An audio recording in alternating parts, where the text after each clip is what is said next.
Atos, capítulo 9.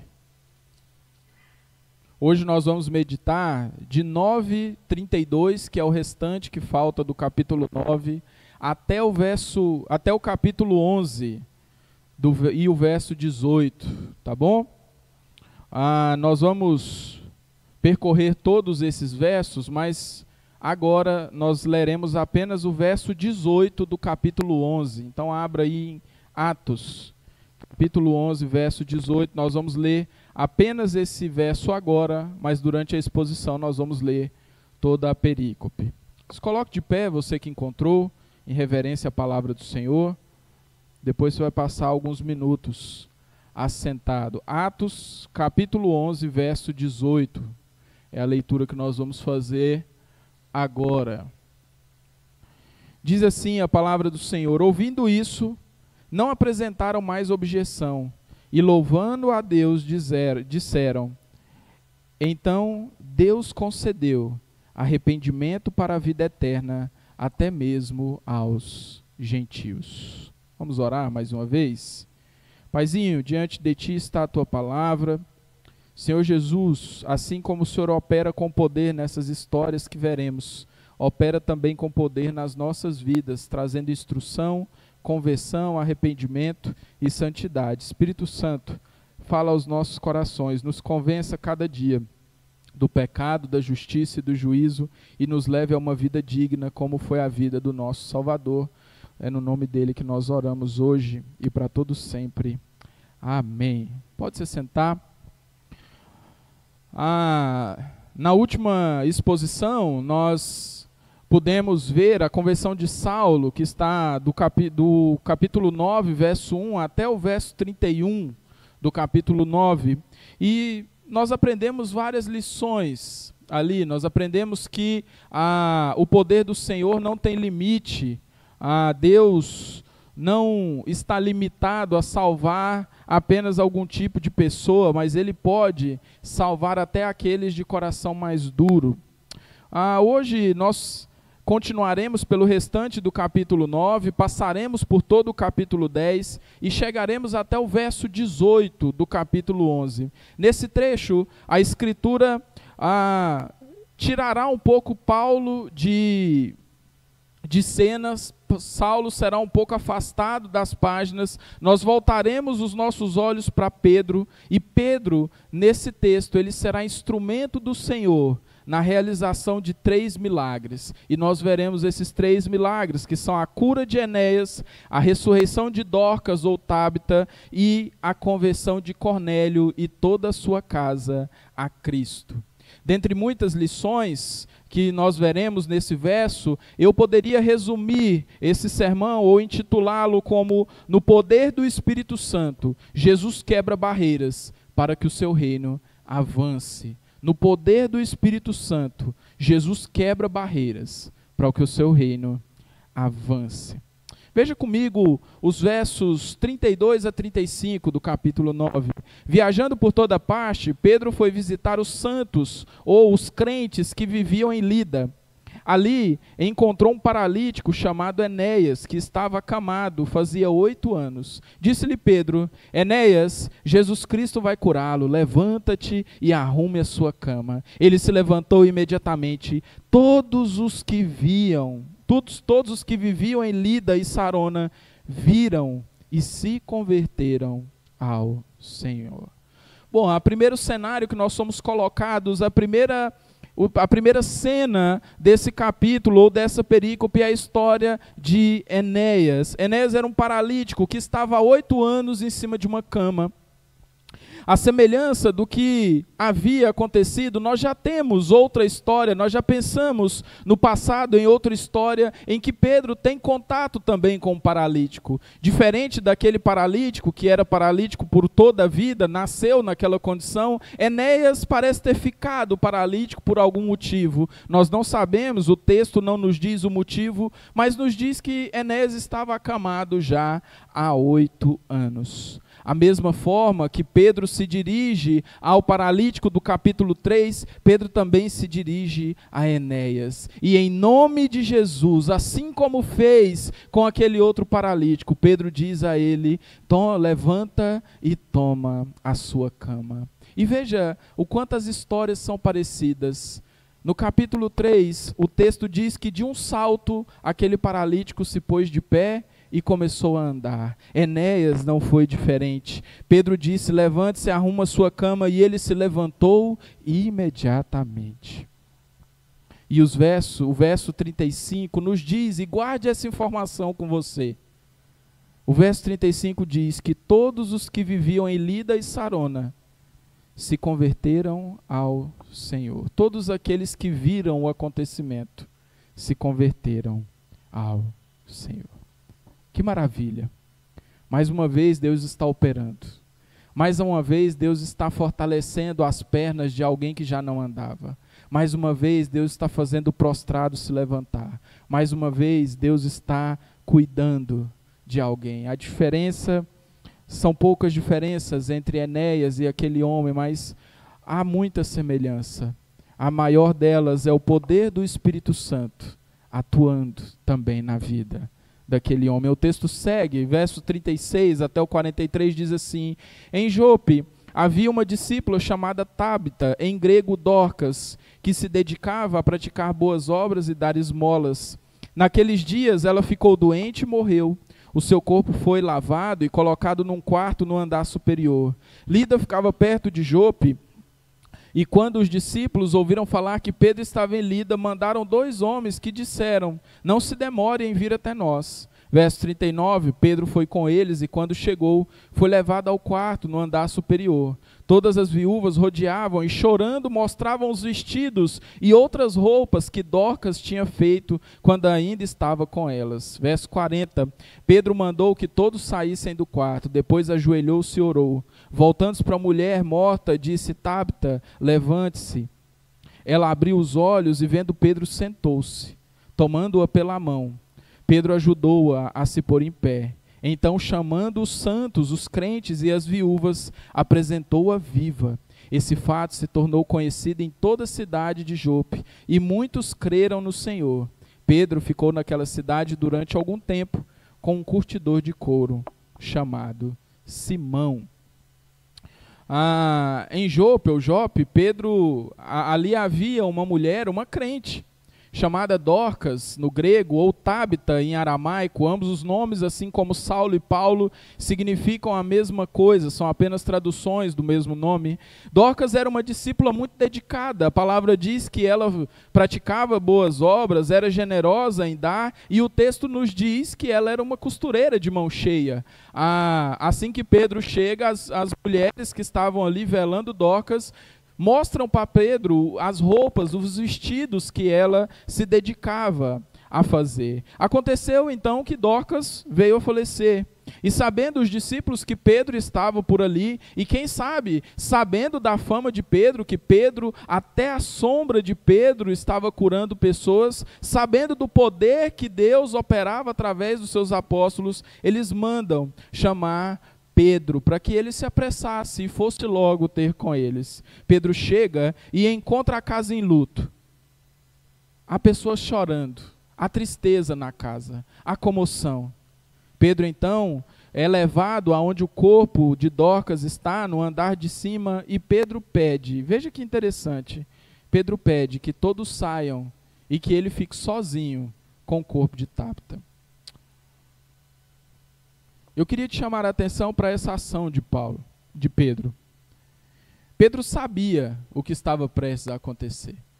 Pedro sabia e tinha certeza que Deus iria ressuscitar aquela mulher.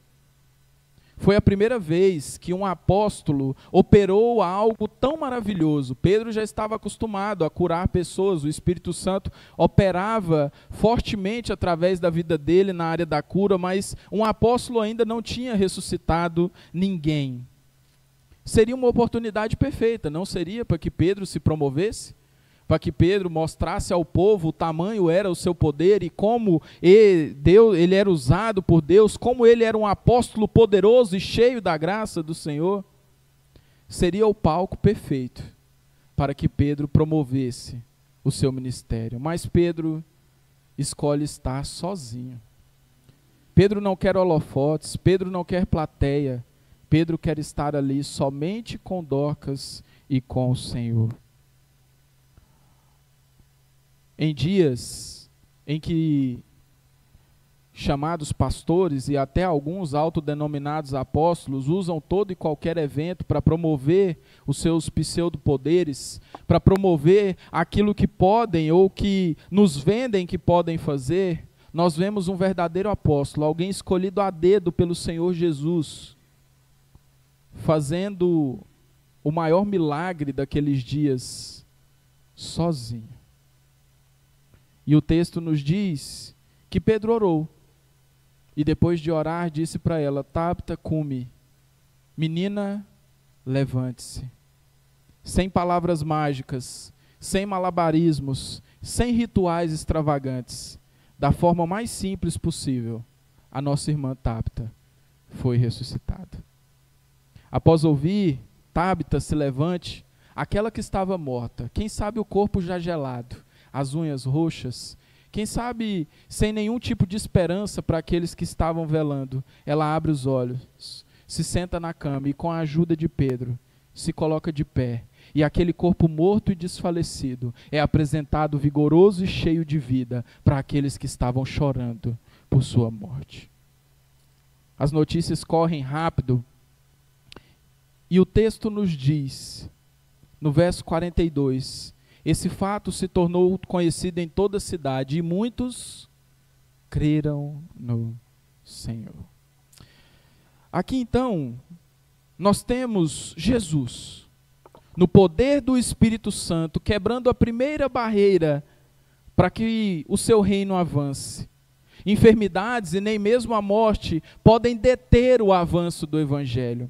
Apesar da cura ser maravilhosa, apesar da ressurreição ser algo extraordinário e maravilhoso, eles não são fim em si mesmos, e nem mesmo, queridos, são os protagonistas do evento, não são a parte mais importante do registro de Lucas. O mais importante de ambos os acontecimentos é aquilo que também é comum entre eles. Muitos, vendo e ouvindo sobre o que havia acontecido, creram no Senhor.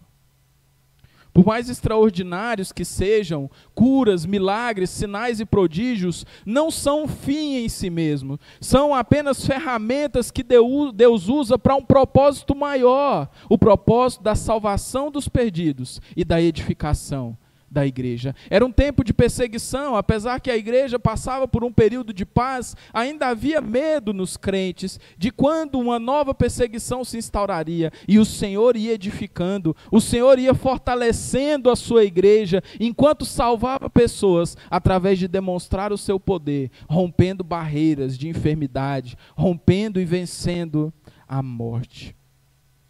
Pensando nisso, queridos, nós precisamos enxergar e usar os milagres que acontecem à nossa volta, não só como algo para que nos impressione ou para que impressione outras pessoas. Essas coisas precisam ser para nós ferramentas de anunciação do Evangelho. Nós precisamos usar as maravilhas que nós vemos Deus fazer no nosso meio, ou a pessoas à nossa volta, como meios para que o Evangelho seja anunciado. Sinais e maravilhas nunca foram um fim em si mesmo. Você provavelmente já viajou de carro e na beira da estrada existem muitas placas. A placa nunca é o destino de alguém. A menos que o seu pneu fure, a menos que um problema mecânico aconteça, mas você nunca sai de casa para dizer, eu vou até aquela placa de 110 que tem ali na BR-153. Não, a placa nunca é o seu destino, a placa é aquilo que te ajuda a chegar em segurança ao seu destino. Assim são os sinais e prodígios realizados por Jesus e pelos apóstolos. Eles não são fim em si mesmos, eles não são o ápice do poder do Espírito Santo, mas são placas que apontam, esse é o Deus verdadeiro, esse é o caminho da salvação. Jesus é o caminho, a verdade e a vida. E quando algo maravilhoso acontece no nosso meio, nós precisamos usar isso como ferramenta para anunciar o Evangelho e dizer: esse Deus que cura, esse Deus que ressuscita, esse Deus que liberta, esse Deus que restaura, é o Deus que é o caminho da salvação. Ele é o único caminho,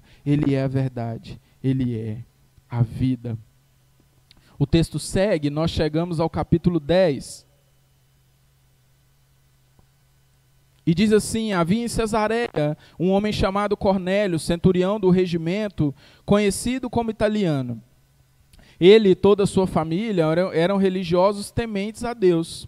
Dava muitas esmolas ao povo e orava continuamente a Deus. Certo dia, por volta de 3 da tarde, ele teve uma visão. Viu claramente um anjo do Senhor que se aproximava dele, dizendo: Cornélio. Atemorizado, Cornélio olhou para ele e perguntou: o que é, Senhor? O anjo respondeu: suas orações e esmolas subiram como oferta memorial diante de Deus. Agora, mande alguns homens até Jope para trazerem um certo Simão, também conhecido como Pedro, que está hospedado na casa de Simão, o curtidor de couro, que fica perto do mar. Depois que o anjo falou isso, se foi. Cornélio chamou 2 de seus servos e um soldado religioso dentre os auxiliares, e contando tudo o que havia acontecido, enviou-os a Jope. Nós somos apresentados, inseridos a um novo personagem. Cornélio ainda não havia aparecido nas nossas narrativas, e o texto traz uma apresentação um tanto quanto curiosa sobre Cornélio. Cornélio era um simpatizante do judaísmo, apesar de não ser um judeu, ele era alguém que vivia algumas práticas judaicas. Ele era também um líder das forças armadas do Império Romano, era um pai de família exemplar, alguém que temia a Deus e liderava a sua família de forma piedosa na fé que professava. Um homem generoso, que ajudava os pobres com esmolas, alguém dedicado à oração. Certo dia, diz o texto, um anjo apareceu a Cornélio e ordena que Cornélio mande buscar Pedro, que está em Jope, hospedado na casa de um curtidor de couro, chamado também Simão. Veja, querido, a descrição que Lucas faz de Cornélio é impressionante. Alguns de nós poderiam olhar para esse texto e dizer: Cornélio é um crente. À luz da aula da escola bíblica que nós tivemos, que mostrou as qualidades que um crente deve possuir, talvez nós poderíamos olhar para Cornélio e dizer: ali há um crente. Mas não. Cornélio tem um currículo invejável. Alguns crentes, talvez, uma boa parte de crentes não tenham um currículo como o de Cornélio, de bom pai, de bom marido, de bom trabalhador, de pessoa honesta, dedicada à oração. Mas cuidado, isso é perigoso. Pessoas como Cornélio correm um grande risco. Elas correm o risco de acharem que são salvas, ou que já foram salvas, ou que podem ser salvas por sua justiça própria. Cornélio era um homem bom. Cornélio era um homem honesto, trabalhador, que orava, que dava esmola, ajudava as pessoas. Mas Cornélio, à semelhança do jovem rico, possuía muitas qualidades, mas lhe faltava uma que poderia salvá-lo. Cornélio tinha tudo, mas ao mesmo tempo não tinha nada. E quem sabe, queridos, tenhamos Cornélios dentre nós. Pessoas boas, pessoas piedosas, pessoas que desenvolvem até mesmo uma vida religiosa, de oração, leitura da Bíblia, mas ao mesmo tempo ainda não se encontraram com a verdade. Nunca professaram Jesus Cristo de fato e nunca fizeram uma aliança de compromisso fiel e genuíno de vida com Ele. Existem 2 perigos em se viver assim. O primeiro perigo está na pessoa julgar que ela é salva por conta das suas próprias obras. E se ela se julga assim, ela sempre manterá o seu coração duro para o Evangelho. Ela se julga salva. Sempre que um apelo é feito, sempre que alguém é convidado à salvação, ela olha para as suas boas obras e diz: eu tenho uma vida íntegra, eu sou um bom pai de família, eu trabalho bem, eu oro, eu leio a Bíblia, eu já devo ser salvo. E aqui eu queria chamar a atenção para você que foi criado na igreja. Talvez desde o ventre da sua mãe você frequenta um ambiente religioso. Você conhece as músicas, você conhece a Bíblia, porque você frequenta a escola bíblica desde que você se conhece por gente. Você sabe o que a gente faz aqui, você conhece o estilo de vida de crente, mas você nunca tomou uma decisão ao lado de Jesus. Tome cuidado. Tome cuidado. O fato de pertencer, de fazer parte de uma igreja por toda a vida não nos garante salvação. A salvação é garantida por uma coisa: a fé em Jesus Cristo. O segundo perigo é que nós, igreja, afrouxamos a pregação do evangelho para essas pessoas. Nós olhamos para a vida da pessoa e vemos uma pessoa íntegra, uma pessoa trabalhadora, uma pessoa que cumpre todos os requisitos de uma pessoa boa e dizemos: não, ela já é crente, eu não preciso pregar o evangelho para ela não. E passamos domingo após domingo convivendo com aquela pessoa, dia após dia nos encontramos com aquela pessoa e nunca pregamos o evangelho para aquela pessoa. É preciso tomar cuidado com isso. Eu creio que o evangelho precisa ser pregado constantemente a todo tipo de gente, seja ela crente ou não. Porque o evangelho não é só o que nos salva, o evangelho é o centro das nossas vidas. O evangelho é aquilo que nos sustenta, é aquilo que nos leva adiante.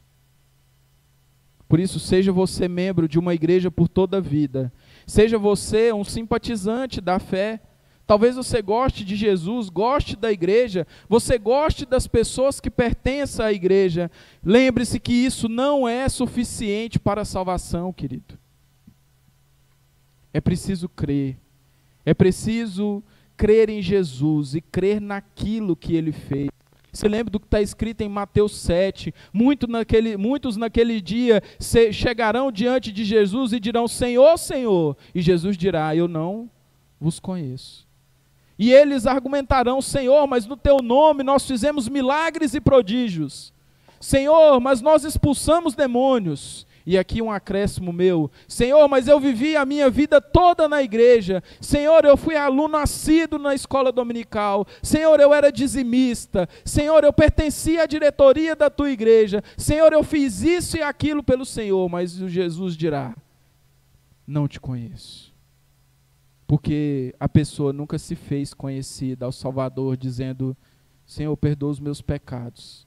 Eu quero viver uma vida íntegra com o Senhor. Eu quero viver e me entregar de fato ao Senhor. Se você nunca fez isso, talvez você esteja a vida toda dentro de uma igreja.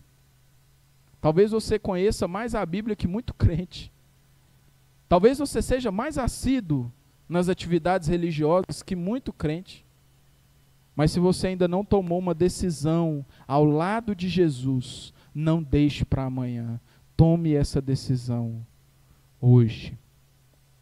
O texto segue, verso 10, verso 9. No dia seguinte, por volta do meio-dia, enquanto eles estavam e se aproximavam, enquanto os ajudantes, os enviados por Cornélio viajavam e se aproximavam da cidade, Pedro subiu ao terraço para orar.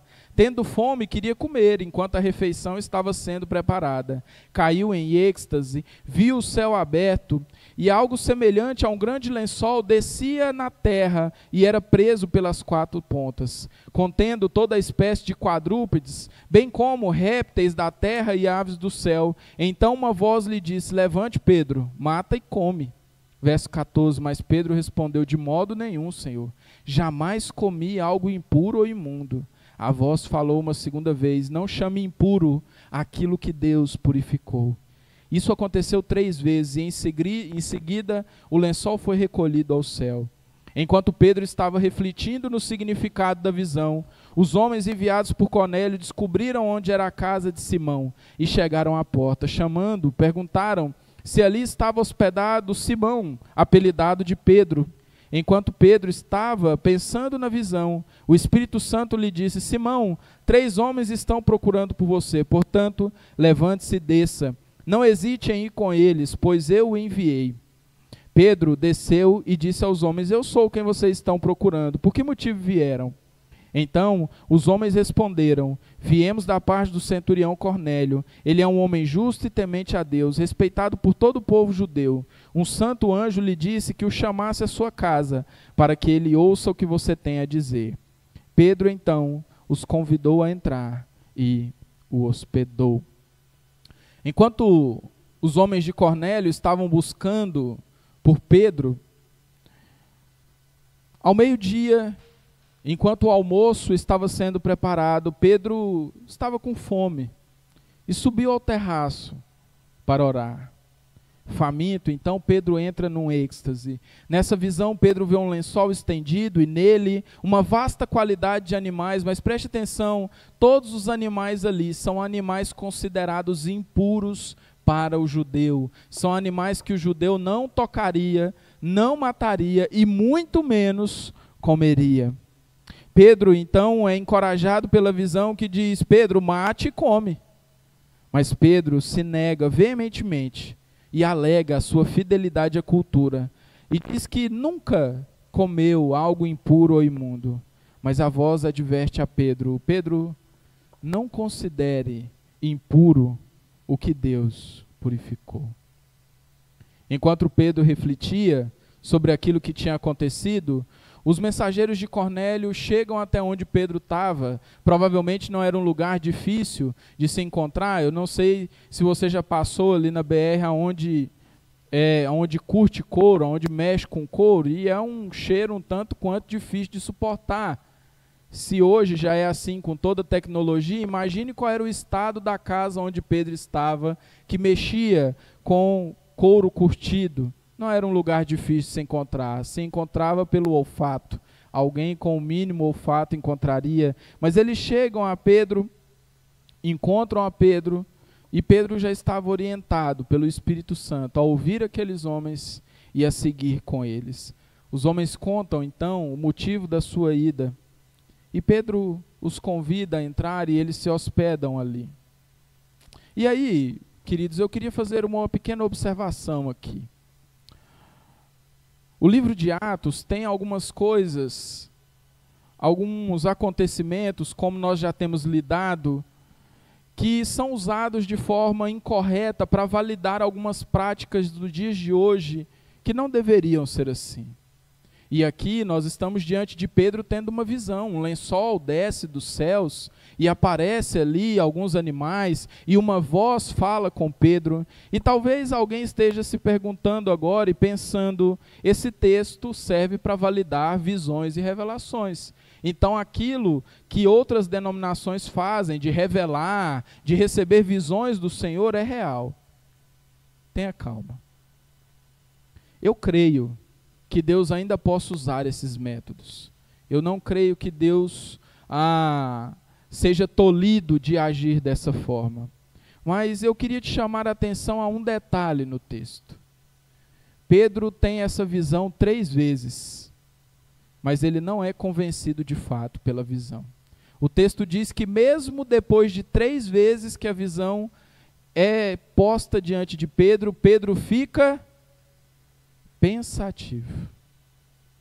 O que de fato convence Pedro aí é o Espírito Santo, que aparece a Pedro, ou que fala a Pedro e diz: Pedro, 3 homens vão te procurar e não hesite em ir com eles. O que faz Pedro obedecer não é a visão. O que faz Pedro obedecer é a palavra. Por isso, querido, seja muito cauteloso, seja muito criterioso em relação a esses feitos, em relação a visões, aparições, em relação a sonhos. Tenha critério, seja muito cuidadoso e em todos os casos, submeta tudo isso à voz do Espírito Santo, que é a palavra de Deus. Lutero, ele tinha muito medo desse tipo de coisa e ele orou ao Senhor: Senhor, não fale comigo, por favor, através de visões ou sonhos. Quando o Senhor quiser falar comigo, use a palavra.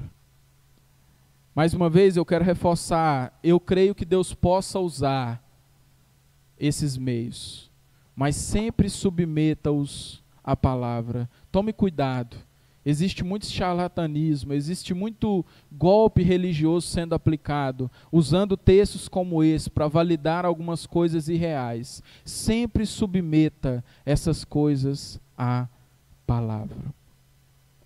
O texto segue e diz, a partir do finalzinho do verso 23, no dia seguinte Pedro partiu com eles e alguns dos irmãos de Jope o acompanharam. No outro dia chegaram a Cesareia. Cornélio os esperava com seus parentes e amigos mais íntimos.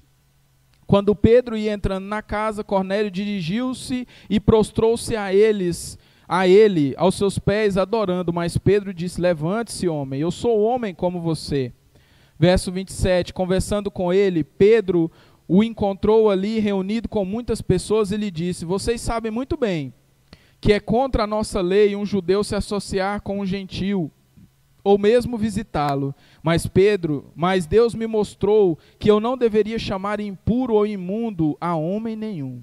Por isso, quando fui procurado, vim sem nenhuma objeção. Posso perguntar, por que vocês me mandaram buscar?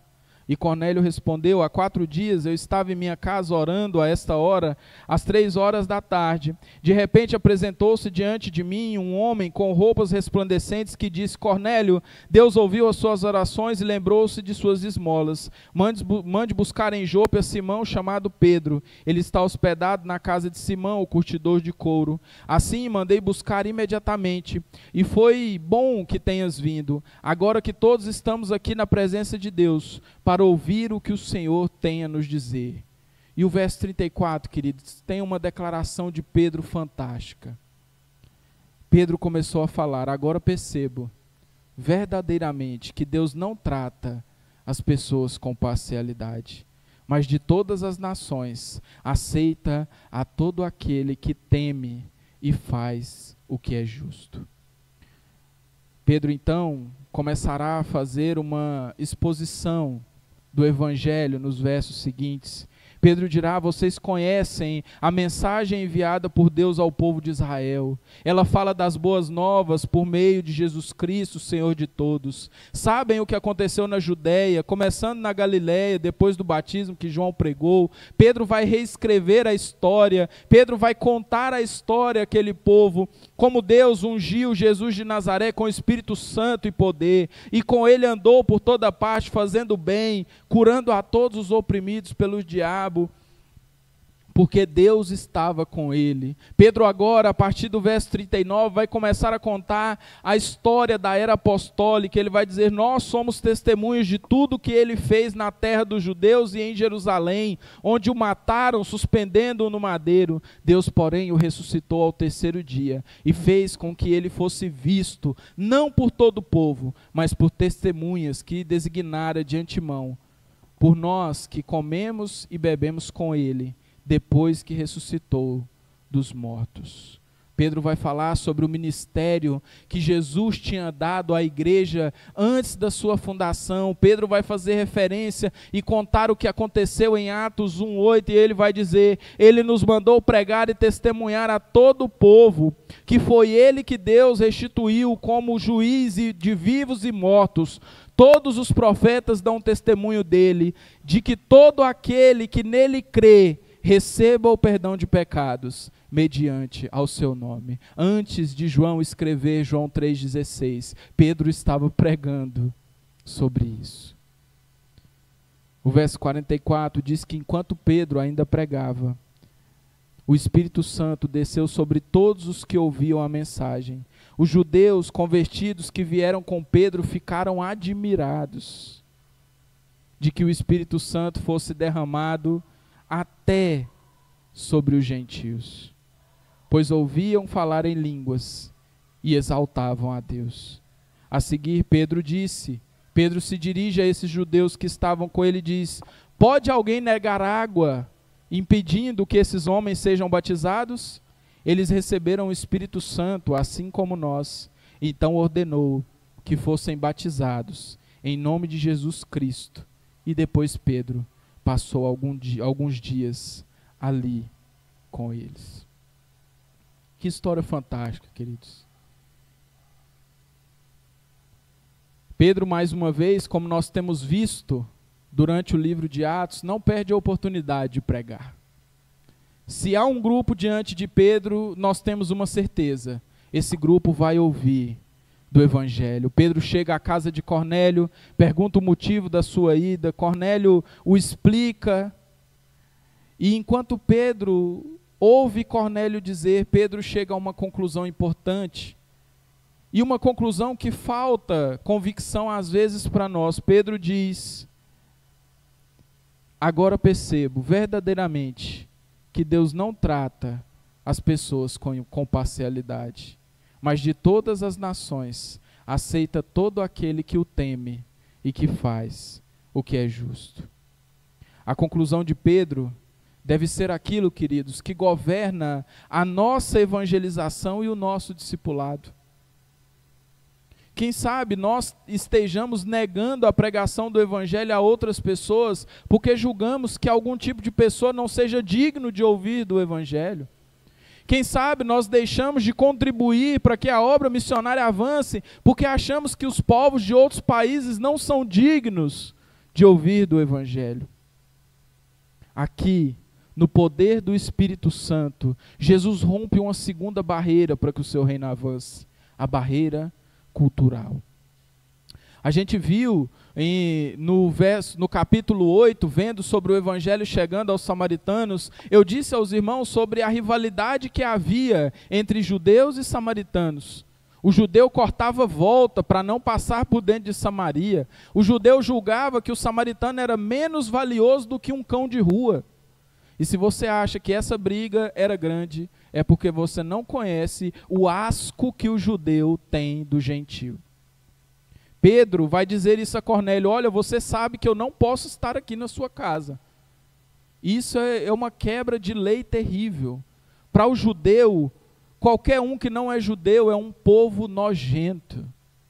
Eles não podem estar na mesma mesa, entrar na mesma casa. Estar com um gentil para um judeu é se tornar impuro. É a mesma coisa de tocar um cadáver. Mas isso nos ensina. Cristo quebra o coração de Pedro. Pedro já tinha ido aos samaritanos orar por eles, mas parece que para Pedro ainda havia uma barreira de pregação do Evangelho. Mas Cristo diz a Pedro: Pedro, não chame impuro aquilo que eu purifiquei. E como diz os memes do dia de hoje, né?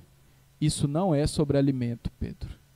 E Pedro entendeu que Cristo não estava falando dos animais do lençol, mas estava falando dos homens a quem Pedro iria pregar. Isso nos ensina uma lição valiosa. O Evangelho, querido, é maior do que qualquer cultura.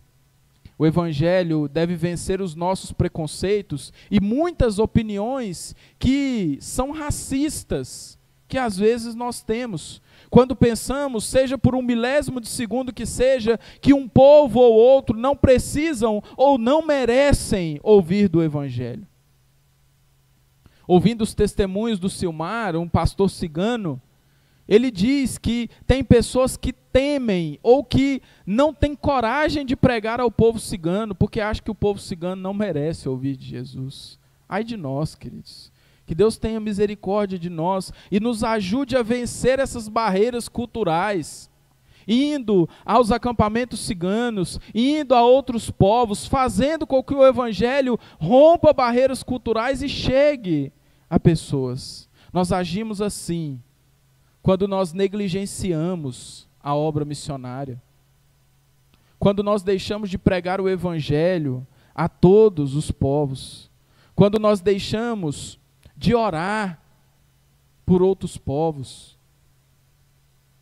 Nós temos o Natan e a Paula, irmã do André, estão na Malásia, pregando o Evangelho todos os dias, ou quase todos os dias. Nós recebemos notícias da dificuldade que é, das problemáticas envolvendo cultura. E o quanto foi difícil para quem acompanhou de perto, quanto foi difícil eles levantarem o sustento para ir. Lá eles não têm como trabalhar, irmãos. Missionário muitas vezes vive de oferta, mas muitas vezes nós não temos coragem de ofertar para missões, para alguém que vai para outros países, porque nós achamos, não, aquele povo lá é mau demais, aquele povo tem um coração duro, vamos investir em outras áreas. E Deus nos diz, como diz a Pedro, não considere mal, não considere impuro, não considere imundo aquilo que eu purifiquei. Pedro, convicto do que devia fazer, começa a pregar o Evangelho. Pedro faz uma reconstrução desde o batismo de Jesus até chegar em Atos 1:8, sobre como os apóstolos deveriam testemunhar, como a igreja devia falar sobre Jesus. Então, no meio do sermão de Pedro, Pedro não fez apelo dessa vez, não deu tempo. Enquanto Pedro ainda pregava, o Espírito Santo invade aquela casa e aquele povo é convertido ao Senhor. E veja, mais uma vez, assim como nós vimos em Atos 2 e em Atos 8, o mesmo sinal se repete. O Espírito Santo enche a casa e aqueles que foram convertidos começam a falar em outras línguas. Esse é o argumento que Pedro vai usar. Ele vai dizer aos seus amigos, como podemos negar as águas batismais àqueles que foram aceitos, que receberam o Espírito Santo como nós? É um argumento irrefutável. E aí, mais uma vez, nós já falamos sobre isso. Isso aqui não valida uma segunda bênção do Espírito Santo. Nós recebemos o Espírito Santo no momento em que cremos, como vai dizer Efésios 1:13, nele, quando vocês ouviram e creram na palavra da verdade, o Evangelho que os salvou, vocês foram selados com o Espírito Santo da promessa. Isso acontece aqui para mostrar a Pedro, para provar à igreja que assim como eles tinham sido recebidos e acolhidos por Deus, da mesma forma, da mesma maneira, o povo gentil também tinha sido recebido por Deus. Pedro então pergunta aos seus amigos, nós podemos negar que eles sejam batizados? E então ordena que sejam batizados em nome do Pai, em nome de Jesus. E após o batismo, veja que interessante, Pedro permanece com eles alguns dias. Houve discipulado. Pedro ensinou para aqueles novos convertidos como a fé era vivida, como os crentes estavam vivendo. Pedro provavelmente contou as histórias que já tinham acontecido com a igreja e como o Evangelho se espalhava. E aqui duas lições para nós. A primeira é de que o Espírito Santo não é uma segunda bênção, como nós já temos visto. Ele repousa sobre nós hoje no momento da nossa conversão. E a segunda é que o relato diante de nós é uma prova viva de que simpatizantes da fé, por mais que gostem de Deus ou até que vivam uma vida exemplar e religiosa, não podem ou não se tornam aptos ao batismo. O batismo não é para aquele que gosta de Jesus. O batismo não é para aquele que gosta da igreja. O batismo é para aquele que crê. É para aquele que se converte. Como nós aprendemos na aula da EBD do domingo passado, um dos valores batistas é o batismo para aquele que crê. E por que nós cremos assim? Porque vemos na Bíblia pessoas crentes, pessoas convertidas sendo batizadas. Por isso, as águas batismais são para aqueles que genuinamente professam a Jesus Cristo.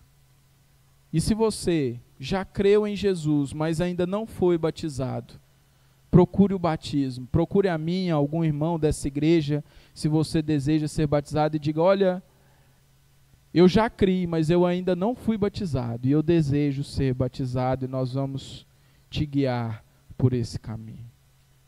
Caminhando para o fim, nós chegamos ao verso 11, e o verso 1 até o verso 18, Pedro vai ser convidado a prestar contas à igreja. A igreja em Jerusalém fica sabendo que os gentios receberam o Evangelho, receberam o Espírito Santo, e aquilo causa um tanto quanto um escândalo. Veja o verso 1.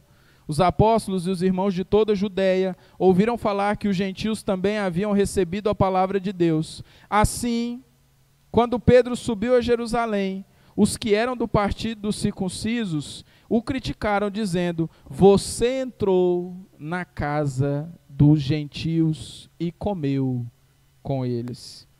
Pedro então começou a explicar-lhes exatamente tudo o que havia acontecido. E aí, do verso 5 até o verso 12, Pedro vai contar sobre a visão que ele teve.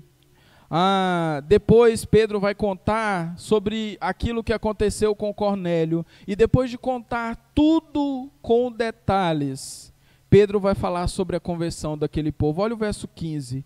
Quando comecei a falar, o Espírito Santo desceu sobre eles. De que jeito, Pedro? Assim como foi conosco no princípio. Então, me lembrei do que o nosso Senhor tinha dito. João batizou com água, mas vocês serão batizados com o Espírito Santo. Pedro vai gastar mais 2 versos com o arremate do seu argumento.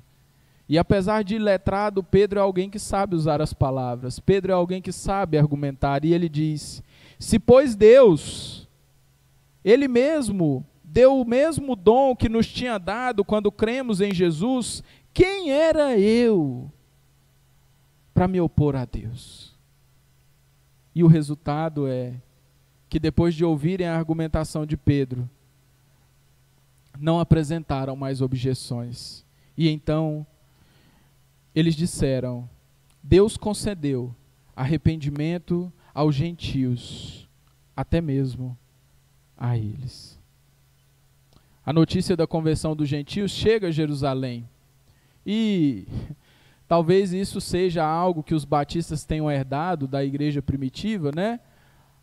Nós somos também muito desconfiados, não é verdade?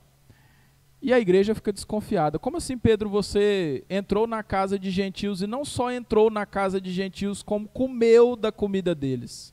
Você sabe que isso é uma quebra de lei gravíssima. E Pedro vai começar a contar toda a história de forma detalhada, visão por visão, acontecimento por acontecimento. Pedro conta do testemunho de Cornélio e ainda diz que no meio da pregação, ou no começo, como ele mesmo diz, o Espírito Santo desceu sobre os gentios. E Pedro ainda traz Jesus para o argumento. Ele diz: meus irmãos, naquele momento, enquanto eu via os gentios recebendo o Espírito Santo, eu me lembrei do nosso Senhor. E quem sabe os apóstolos comecem a se lembrar, os discípulos mais antigos comecem também a se lembrar daquele dia em que o Senhor disse: eu batizo com água, João batizou com água, mas vocês serão batizados com o Espírito Santo. E Pedro, com a cereja do bolo, arremata o seu argumento, perguntando à igreja: irmãos, se Deus decidiu salvá-los, quem sou eu para me opor? O argumento é irrefutável. Não há ninguém que se levante para questionar a Pedro. A igreja chega à mesma conclusão. Lembram-se do verso 34? Deus não faz acepção de pessoas, mas aceita todas aquelas que creem no seu nome e vivem de forma digna. E a igreja louva ao Senhor dizendo: Deus concedeu arrependimento, até mesmo para os gentios. A defesa de Pedro é brilhante. Ela não só convence a igreja, mas veja que coisa maravilhosa que Pedro causa na igreja. As reclamações são substituídas por palavras de louvor.